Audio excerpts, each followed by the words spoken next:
So the erosion was principally being caused right at the turn because we've got the force of all the water coming down the burn, hitting that corner before it heads to the sea.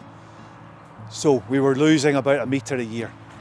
Why was it being caused? Well, higher rainfall incidents, the fact that we've got soil, but the biggest factor for me was we've got cattle and sheep grazing and walking through, preventing the vegetation becoming established.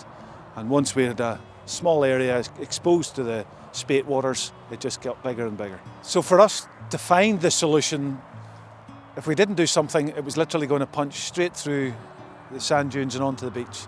That's water finding its shortest distance or easiest course. The bottom is a site of special scientific interest, so we had to take that into account. And we looked at a number of different options, the traditional approach of putting gabion baskets in or using armour rock, neither of which were appropriate on this site, may not be appropriate at all. So we looked at the guidance that was available from SEPA and we identified that the root wads approach with the brash bundles in between was probably a suitable option for this site. So I'm standing right at the apex of the curve, and on the front of the bank face we have these root wads. So this is the root wad, and you can see all the roots are sticking out, and that provides a really hard face to the bank protection. And then the trunks, which are about 3 to 4 metres long, are buried underneath my feet, so they come back into the bank and are pinned in place. So they're really secure, and they're really good for particularly high energy and high erosional points on riverbanks. So you can use these depending on, you can space the root wads depending on how erosional the different points are. And at this point, this is the really tight bit of the bend. So the root wads are really close together and there's not much space for them. But further around it gets straight. And so they're spaced at about 3 metres along the straighter bit. And between them, a whole lot of brash bundles have gone in. So that's just a whole lot of branches that are tied up and they get pinned into the bank face.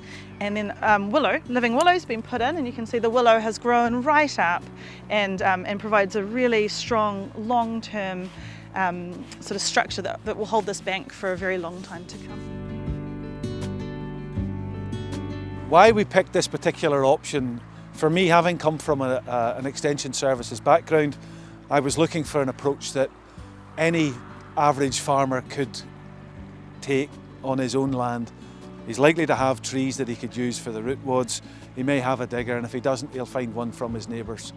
And that was the big approach. This was a system that an average farmer could do on his own ground. So we sourced the material on the estate. So the estate here is 10,000 acres, 1,500 acres of forestry.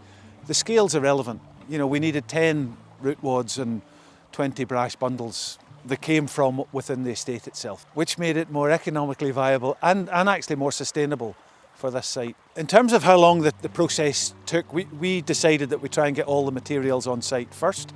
So we were digging root wads and having them delivered. I was making up the brash bundles and we were just getting them delivered onto site however we could. But the actual process from start to finish of the construction took less than a week. Principally because we're working in a watercourse, we were engaged with SEPA. We came up with the design ourselves based on the guidance that SEPA had issued. We did have to get that verified by an academic. We also had to just check the timings with the local fishery board, or Ayrshire Rivers Trust it was, to make sure that we weren't doing the work at a time when we might have breeding fish in the water. Beyond that, it was just the contractor to make sure we tied everything together and had them on site when the timings were right. Okay, the lessons learned. Willow's an extremely resilient plant, but it doesn't do particularly well in pure dry sand in the middle of a drought. But if we look at the site today, you'll see the willow has become very well established. Other things we've learned, the approach works. It's relatively cheap, it's relatively straightforward. It's easy for somebody to carry out the work.